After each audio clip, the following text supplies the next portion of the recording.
Monsieur Anatole Koliné-Makosso, Premier ministre et chef du gouvernement de la République du Congo, soyez le bienvenu. Merci beaucoup, madame.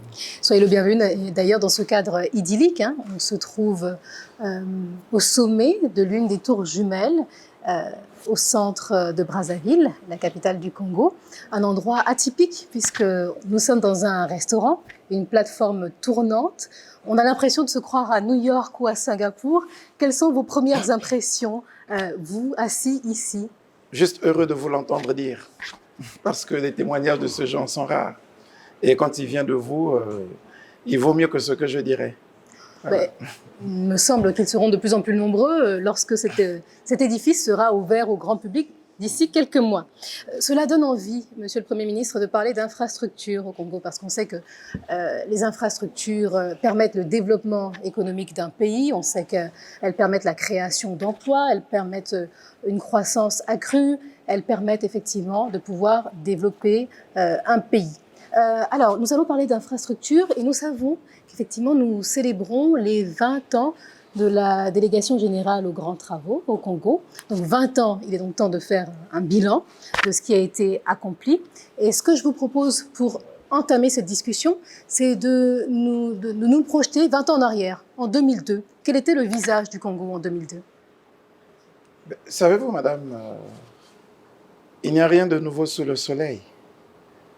Si l'on dit d'une chose qu'elle existe, c'est qu'elle a d'abord existé en d'autres temps et sous d'autres cieux.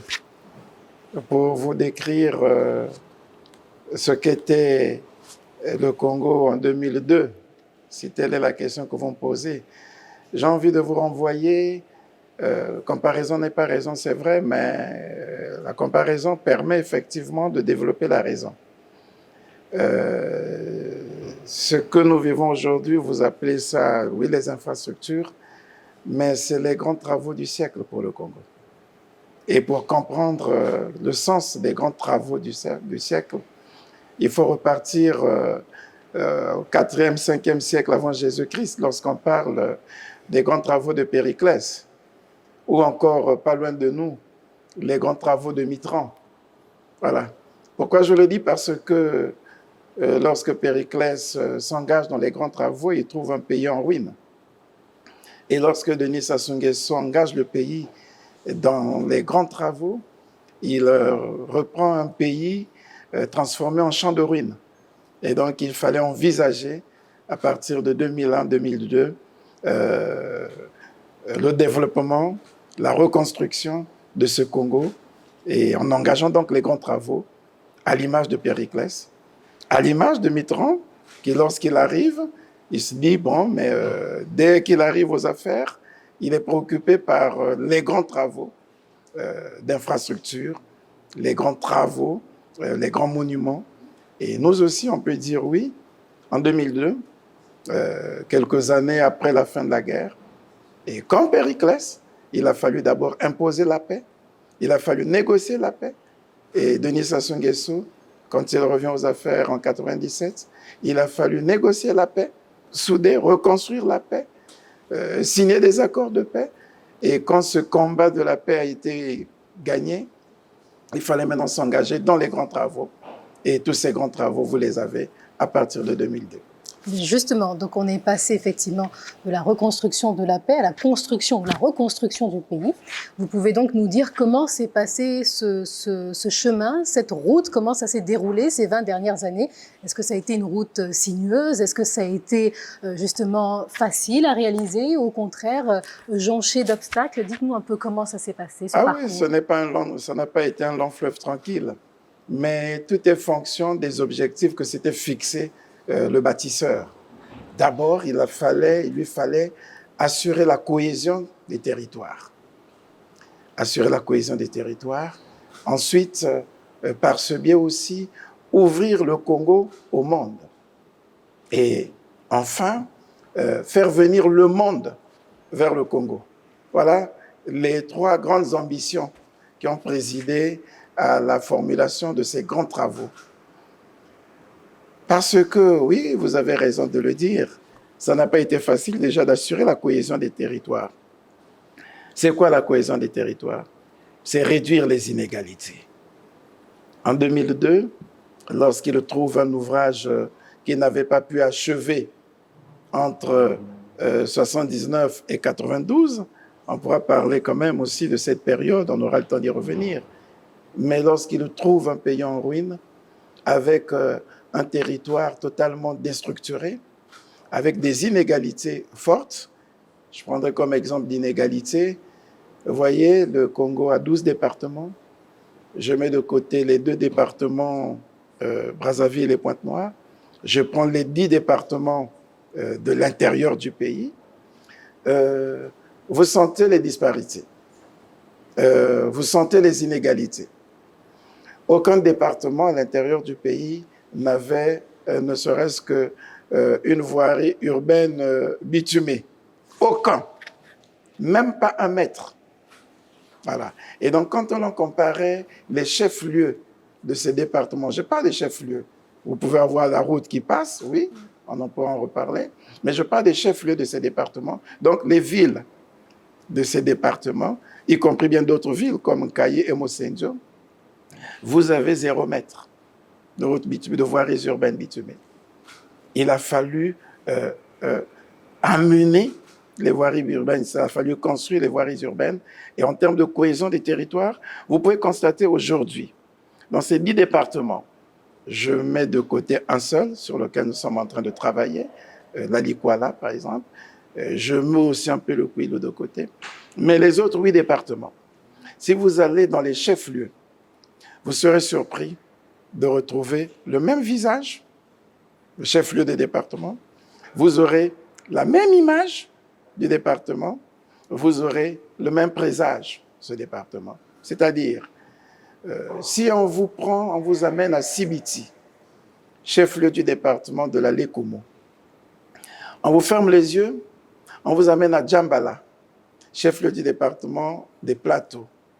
Vous n'aurez pas l'impression d'avoir changé de département. Parce que le centre de ce département a sensiblement le même visage, avec les mêmes voiries urbaines, avec les mêmes infrastructures administratives, avec les logements modernes que nous n'avions pas il y a 20 ans de cela. Donc, et je peux multiplier, vous quittez les plateaux, donc Djambala, vous allez à Evo, un département qui était très enclavé avant 2005. Très enclavé, on ne pouvait même pas y arriver. Même difficilement par hélicoptère. Mais vous allez vous retrouver le chef-lieu de ce département avec le même visage que le chef-lieu du département des Plateaux à Djambala. Le Poul, c'est pareil. Donc, la cohésion des territoires. Vaincre les inégalités, vous avez des aérogares dans tous les chefs-lieux de ces départements, avec des pistes d'atterrissage que l'on n'imaginait pas avoir à ce moment. Je prends la troisième ville du pays, s'appelait Dolisie, une ville où il y avait beaucoup de compagnies concessionnaires. Et je vous renvoie là avant l'indépendance. La piste d'atterrissage, construite en 1953, c'était une terre latérité, comme ça. Voilà. C'est ce qui servait de piste d'atterrissage. Vous retrouvez ça aujourd'hui. Donc, vous sentez le contraste entre Pointe-Noire et Brazzaville et ces départements. Et cette troisième ville, vous avez un Kayi. C'était une ville industrielle avec d'importantes unités économiques. Et là aussi, vous aviez d'importantes compagnies concessionnaires à l'époque. Mais vous n'avez rien du tout. Et quand vous voyez en termes d'aéroports, en termes d'aérogares, dans tous ces départements, non seulement que vous pouvez y arriver, mais vous ne saurez pas si on vous fait partir d'une aérogare à une autre, vous ne savez pas dans quel département vous êtes, parce que c'est la même configuration. Oui, assurer la cohésion des territoires était une ambition noble, importante. On s'est posé la question, comment sommes-nous parvenus à l'en assurer dans moins de 2 décennies. Voilà. Donc la construction de ces infrastructures de base la construction a permis de réduire, voire d'effacer totalement les inégalités Ah oui, oui. entre les différentes régions. C'est ce que vous nous dites. Est-ce qu'il y a des projets, vous avez parlé de routes, vous avez parlé d'aéroports, est-ce qu'il y a des projets d'infrastructures qui vous ont particulièrement marqué durant ces années ou qui ont particulièrement retenu votre attention parce qu'elles ont, au-delà de ce que vous venez de citer, transformé la vie des Congolais? Nous sommes ici à Brazzaville. J'ai envie de dire qu'avant 2002, on pouvait compter des immeubles, ce qu'on pourrait appeler des tours. Voilà. Avant 97, avant les années 80, on avait à Brazzaville et à Pointe-Noire qu'à tout casser ce qu'on appelait si on pouvait appeler ça des tours, des immeubles informes de maximum 9 étages. On en avait un ici, je crois, à Brazzaville, en face du palais de justice. On en avait un ou deux à Pointe-Noire que nous avons hérité de la compagnie de Potas. Mais les tours, dont on peut dire, on a eu des tours dans les années 80, c'est la tour Mayombe à Pointe-Noire et la tour Nambemba à Brazzaville. Et après là, c'est pour que nous nous retrouvions aujourd'hui avec des tours de ce genre. Pourquoi je parle de ces tours? Mais parce que ce qui nous impressionnait lorsque nous grandissions, quand nous recevions des cartes de visite, des correspondants qui étaient à l'étranger, les cartes postales qu'on nous envoyait, c'était ces immeubles construits. Et on admirait les autres pays au travers de ces immeubles. On était loin d'imaginer que dans notre pays, nous les aurions. Ça n'a l'air de rien, mais c'est important pour le Congolais que je suis, qui a vécu ces moments. Vous savez, vous êtes de la Côte d'Ivoire. À l'époque, lorsque nous étions à l'école, il y avait ce qu'on appelait le système de correspondance. On découvrait, on retrouvait un correspondant par le biais d'un magazine. Voilà, vous avez des magazines comme ça qu'on lisait et on voyait recherche un correspondant. Donc, quelqu'un dans notre pays que vous ne connaissez pas et vous vous échangez. Imaginez lorsque nous recevions des cartes postales, des correspondants d'autres pays que je n'aimerais pas citer, surtout en Occident ou encore en Afrique du Nord, mais vous voyez comment vous étiez impressionnés. Ou lorsque vous aviez un parent qui a eu son baccalauréat et qui va poursuivre ses études en Europe, la première chose qu'il vous envoie, ce sont les cartes. Et vous vous dites, mais comment les gens vivent si haut? N'ont-ils pas de vertige? Voilà. Aujourd'hui, oui, madame, nous les avons. Nous avons cette tour, ces deux tours. Nous avons la grande tour du port autonome de Pointe-Noire. Nous pouvons les multiplier. Vous avez, et avec quelle architecture? Alliant baies vitrées, marbre, ainsi de suite. Madame, ça a l'air impressionnant. Mais ce qui peut davantage attirer notre attention, ce sont les aéroports. Brazzaville et Pointe-Noire, par exemple.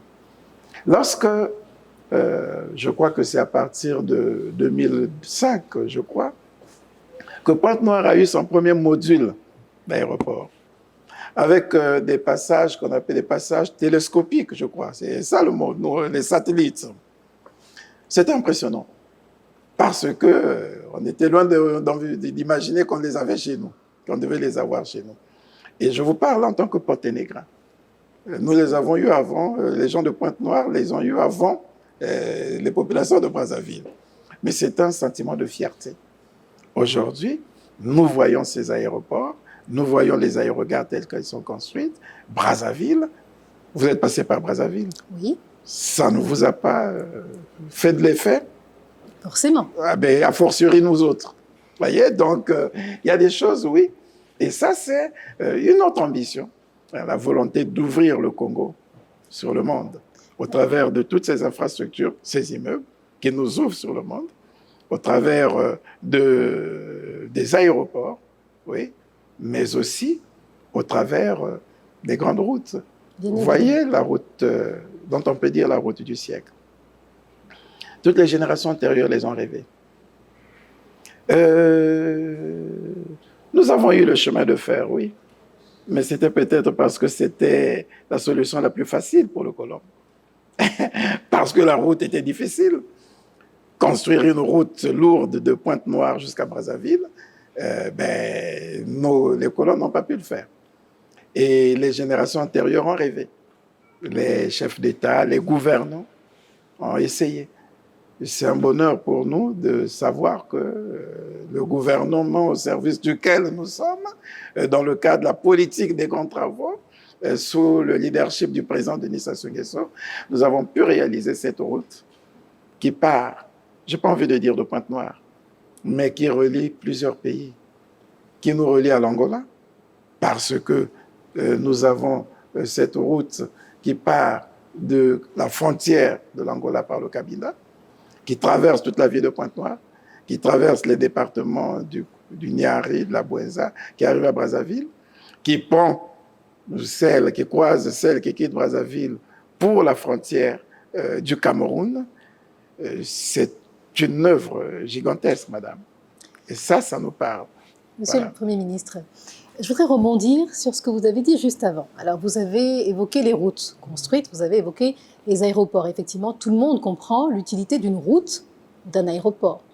Mais avant cela, vous avez évoqué les tours, celle, par exemple, dans laquelle nous nous trouvons. Vous avez parlé du Congolais que vous étiez. Eh bien, les Congolais qui nous regardent aujourd'hui, parmi ceux-là, peut-être que certains se posent la question de l'utilité d'une tour. Et j'apprécierais que vous puissiez clarifier, au-delà du côté majestueux de la tour, ce que cela représente de façon concrète, d'un point de vue, par exemple, économique. C'est des centres d'affaires. Ce sont des centres d'affaires. Ces tours vont recevoir des chefs d'entreprise. Je vais prendre un petit exemple, madame. Nous avons simplifié nos lois. À l'époque, pour avoir une société, pour que vous déclarez votre société, il vous faut avoir un siège. Il faut donc que vous ayez peut-être même un titre de propriété, voilà, que vous y construisiez, et puis voilà, que vous ayez une adresse bien définie. À défaut, si vous ne pouvez pas construire, il vous faut un bail, voilà, un bail bien élaboré, voilà. Mais tout ça, ça vous prend du temps.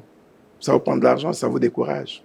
Aujourd'hui, et j'imagine que les gestionnaires de ces tours y penseront, et c'est entre autres fonctions des tours de cette nature.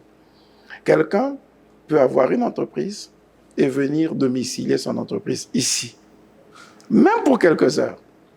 Vous partez de la Côte d'Ivoire, vous dites, je vais conclure une affaire au Congo, mais je n'ai pas de domiciliation. Qu'est-ce que je fais? Vous venez ici, on vous donne un local, et bien vous le louez, et vous domiciliez votre entreprise là, vous concluez vos marchés. Ce n'est pas une avancée en termes du développement des affaires. Ah si, monsieur le Premier ministre, je pense que ce n'est pas tombé dans l'oreille d'une sourde. Ce n'est pas anodin. Et je ne parlerai pas de toutes les autres activités qui vont se développer. Vous m'avez dit que cette plateforme est tournante. Effectivement. Ça va être un bon cadre d'accueil. Les conférences qui vont s'y dérouler. Et j'imagine les gens qui seront ici au bord du fleuve, en train de prendre leur petit déjeuner. Et en même temps que ça tourne, on est heureux de voir ça ailleurs. De pouvoir voir certaines îles juste en face, de pouvoir même voir Kinshasa, voilà. Brazzaville, effectivement, c'est singulier, c'est original. Donc, ce sont des tours d'attraction des affaires. Voilà. Attraction des affaires. Merci, monsieur le Premier ministre. On va revenir un peu sur le parcours, effectivement. La délégation générale aux grands travaux était chargée, effectivement, de chapeauter un certain nombre de travaux. Quel est le bilan que vous faites des actions de cette délégation? A-t-on besoin de le décrire après l'avoir vu? Mais non. C'est pourquoi je ne vous parle pas je ne fais pas le bilan en fonction du nombre des infrastructures, mais de la vocation de ces infrastructures. Et si aujourd'hui, au travers des grands travaux, on a pu parvenir à la cohésion des territoires, donc à l'unité du pays, vous imaginez, comment vous pouvez évaluer cela? Quel est le prix que vous pouvez donner à cela? C'est sans prix. Voilà. On peut maintenant avoir des gens qui vivent dans des départements sans complexe. Sans complexe. Avant que ces départements ne fussent harmonisés ainsi, madame, Je prenais l'habitude dans le cadre des colonies de vacances. Et même peu avant, dans les années 2008, j'étais président d'une association d'encadrement de la jeunesse. Les jeunes se regardaient en chaîne de faïence. Ceux du Kouilou avaient l'impression que dans d'autres départements, les gens étaient peut-être mieux lotis, mieux organisés. Oui, ils n'avaient peut-être pas tort. Nous prenions des jeunes de tous les départements et nous les amenions chaque fois qu'il y avait municipalisation, programme de municipalisation accélérée, conduite par la délégation générale des grands travaux. Nous prenions des jeunes pour les amener découvrir le nouveau département qui était au centre de la municipalisation accélérée. Et ces jeunes ont vu la métamorphose se faire sous leurs yeux. Parce que quand ils arrivaient, avant les cérémonies d'inauguration, ils étaient surpris de constater que le département qu'ils visitaient était peut-être dans une situation plus difficile que celui duquel ils venaient. Et nous allons pour lancer les travaux. Et quand on va après la cérémonie, après l'inauguration, au moment de la célébration de la fête nationale, ils étaient surpris de constater la métamorphose. Donc, non seulement que ça a permis la politique des grands travaux, aura permis effectivement de rapprocher les populations qui pouvaient désormais se déplacer d'une localité à une autre sans subir les peines de l'époque. Voilà. Mais ça a permis à ces jeunes de découvrir la métamorphose. C'est eux qui vous le diront mieux que nous. Donc ça, c'est quelque chose de fort. Et comme je l'ai dit, vous avez dans un chef-lieu de département, vous êtes heureux de constater déjà les quelques voiries urbaines. Je peux dire, le ministre de l'aménagement du territoire pourra peut-être corriger ce que je dis. Alors, si nous pouvons dire que nous avons aujourd'hui près de 3100 kilomètres de routes bitumées, par les grands travaux, nous en avons eu, peut-être nous en avons fait 2500. Voilà. Je peux me tromper, mais on ne serait pas loin. Voilà. Rien que par cette politique des grands travaux. Et sans compter les projections que nous avons en ce moment. Voilà. Ce qui est en train de se poursuivre, de se construire, de se poursuivre aujourd'hui. Donc, je ne vous prends que cet indicateur. Donc, en termes de qualité, de densité, de diversité des infrastructures, vous avez tiré un bilan satisfaisant. Vous avez meilleur mot que moi. Vous passez par le viaduc? Pas encore. Ah ben, il faut que vous y passiez. Avez-vous vu le pont à Auban qui longe notre corniche? Vous l'apercevez d'ici, madame? Oui, tout à fait. Peut-être qu'après ici, on ferait bien d'aller visiter de nuit, c'est aussi très impressionnant. Madame, je ne sais pas, on nous parlait des ponts à Auban, mais on peut compter les villes qui les ont. Et on était loin d'imaginer que Brazzaville serait parmi ces villes. Ça n'a l'air de rien, mais c'est impressionnant pour le petit Africain que je suis, qui n'ait vu ça que au travers des films, voilà, au cinéma. Voilà, on découvre chez nous des choses qu'on ne voyait qu'au cinéma. Voilà, et nous les voyons. Donc, vous avez l'air d'être un heureux spectateur. Eh bien, bien sûr, et un spectateur-acteur de surcroît, c'est davantage impressionnant, madame. Alors, vous avez évoqué des perspectives dans le cadre, pour terminer cette interview, dans le cadre du plan national de développement 2022-2026. Qu'est-ce que vous prévoyez d'autre pour le Congo qui n'a déjà été fait? Non, nous avons encore beaucoup d'autres choses à faire. Nous avons à renforcer notre indépendance énergétique. On a fait, dans le cadre des grands travaux, la délégation générale des grands travaux, madame, on a fait un bond important en termes de production et d'autonomie énergétique. Il va falloir poursuivre des investissements pour amener cette énergie produite vers les ménages. Voilà. Et il faut donc refaire tout le réseau de distribution, tout le réseau de transport. Ce sont encore des grands travaux. Nous avons des grands travaux d'assainissement de nos villes parce que nos villes ont été occupées de façon, j'ai envie de dire, anarchique, mais de façon peu orthodoxe. Voilà. Il va falloir rééduquer les populations, mais pour les éduquer, malheureusement, il faut gérer le fait accompli. Et dans cette gestion du fait accompli, nous avons un grand travail d'assainissement à faire, nous avons un grand travail d'urbanisation, et tout cela, effectivement, repose sur les épaules des grands travaux pour nous permettre de réaliser cette troisième ambition, faire venir le monde vers le Congo. Voilà. Nous l'avons ouvert sur le monde. Maintenant, il faut que le monde vienne au Congo. Et il va venir au Congo au travers des infrastructures de ce genre, oui, mais au travers d'autres infrastructures touristiques importantes qui doivent être développées au travers d'autres travaux d'assainissement, comme je l'ai dit, d'urbanisation, de logement, voilà, de l'habitat, oui, d'amélioration de l'habitat.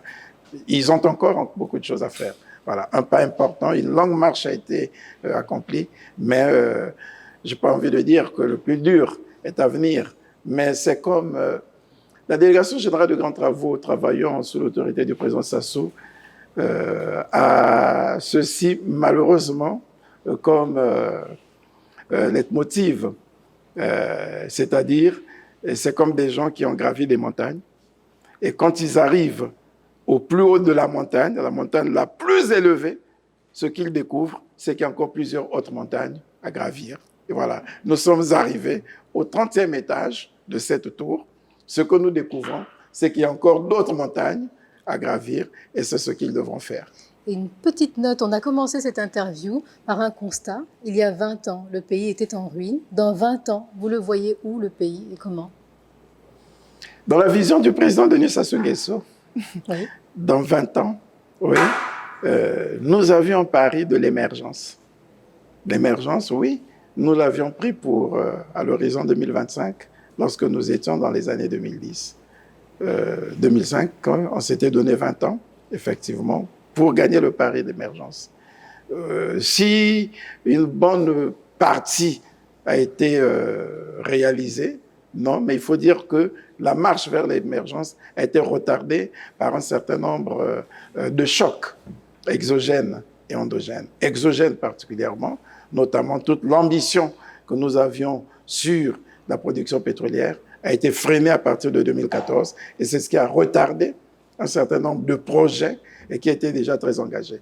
À partir de 2014, oui, la crise économique mondiale a eu un impact fort sur le développement de nos infrastructures.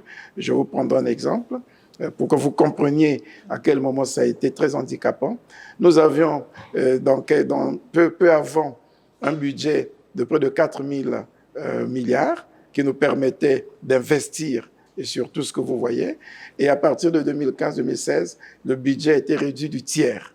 Et on a gelé tous les travaux d'infrastructure. Et lorsqu'on a voulu se relever en 2020, c'est la pandémie à Covid-19. Et aujourd'hui, c'est la crise alimentaire. Donc, il y a eu ces défis qui vont faire à ce que notre ambition d'aller vers l'émergence totale soit prorogée. Et nous travaillons pour que nous arrivions justement à atteindre ces objectifs. Ce qu'il faut aussi dire, effectivement, dans cette vision que nous devons poursuivre avec l'ensemble des forces vives, c'est que nous puissions gagner le pari de la sécurité alimentaire pour réduire les importations et développer davantage de marges qui nous permettront de financer notre propre économie. Mais vous aurez à retenir une chose, la délégation générale aux grands travaux a réalisé toutes ces infrastructures sur fonds propres du Congo. Je ne pense pas que ce soit le cas dans des pays européens, dans des pays occidentaux. Voilà. Dans d'autres pays, c'est le partenariat public-privé. Dans d'autres pays, c'est le privé qui investit sur ces infrastructures et se fait payer par le service qu'il offre aux citoyens. Chez nous, tout a été fait sur fonds propres et dans la perspective des 20 prochaines années, nous voulons développer davantage le partenariat public-privé pour ne pas faire peser toutes ces charges d'investissement sur l'État, sur le peuple congolais, sur le budget, mais pour que les hommes d'affaires, les grands industriels, et les grands groupes prennent aussi leur part dans le développement de notre pays. Effectivement, Monsieur le Premier ministre, ça faisait d'ailleurs partie du discours à la nation du président de la République, Denis Sassou Nguesso. C'est cela. Monsieur Anatole Koligné Makosso, Premier ministre et chef du gouvernement de la République du Congo, je vous remercie d'avoir accepté de répondre à ces questions. Vous me donnez l'occasion, vous me permettez de dire un dernier mot pour féliciter les cadres de la Direction générale aux grands travaux qui ont été à l'ouvrage depuis 2002, à commencer par celui qui est actuellement ministre d'État, ministre de l'aménagement du territoire, des infrastructures et de l'entretien routier. On peut dire, oui, belle récompense. Après l'effort, le réconfort, eh bien, je peux penser que cette fonction est bien la reconnaissance du président de la République pour tout ce qu'il a pu faire en tant que maître d'ouvrage délégué de tout ce travail que nous avons aujourd'hui. Et féliciter aussi tous les collaborateurs qui ont été à ses côtés, féliciter tous ceux qui poursuivent cette marche dans le cadre de la délégation générale aux grands travaux et leur dire que le travail est encore à faire, à parfaire et à poursuivre. Monsieur le Premier ministre, je voudrais avoir votre réaction à l'issue du discours du président de la République à l'État de la Nation, qui a été prononcé il y a quelques jours, effectivement. Et je voudrais savoir, effectivement, ce que vous en avez, au-delà de ce que vous en avez pensé, ce que vous avez comme perspective par rapport à ce discours. Merci, madame. Permettez-moi de revenir sur un petit point, à mon humble avis important, avant de répondre à votre question. Sur la préoccupation que vous avez soulevée de ce que nous envisageons pour les 20 prochaines années. Oui, c'est poursuivre le travail d'intégration régionale au travers du pont route-rail qui relie Brazzaville à Kinshasa, qui est un maillon important d'un corridor important qui devrait nous permettre de relier Tripoli à Windhoek. Donc vous voyez l'ambition que porte le président Denis Sassou Nguesso. De la même manière qu'il a poursuivi ou qu'il a matérialisé le rêve de ses prédécesseurs sur la route qui part de Pointe-Noire jusqu'à la frontière du Cameroun, de la même manière, il voudra poursuivre et réaliser ce rêve de tous ses pairs et qui ont précédé et qui sont en fonction aussi de réaliser ce grand projet emblématique du pont route-rail, tout comme l'engagement que nous avons d'amener aussi la route vers la frontière de la Centrafrique au travers du corridor 13. Voilà. Donc, lorsque nous aurons réalisé ça, et on l'espère, à partir de maintenant, pour les prochaines années, nous pourrons dire, au bout des 20 prochaines années, que nous avons réussi l'intégration africaine, et ce sera important. Maintenant, pour répondre à votre préoccupation s'agissant du message du président sur l'état de la nation, nous notons simplement l'interpellation à maintes reprises que le président a faite sur le gouvernement. C'est une charge lourde, c'est un fardeau. Le président a mis le gouvernement devant ses responsabilités pour matérialiser effectivement sa vision formulé dans son projet de société, ensemble poursuivons la marche. Et à chaque étape, il a donné des recommandations, des instructions fermes au gouvernement, notamment sur la poursuite des travaux d'infrastructure.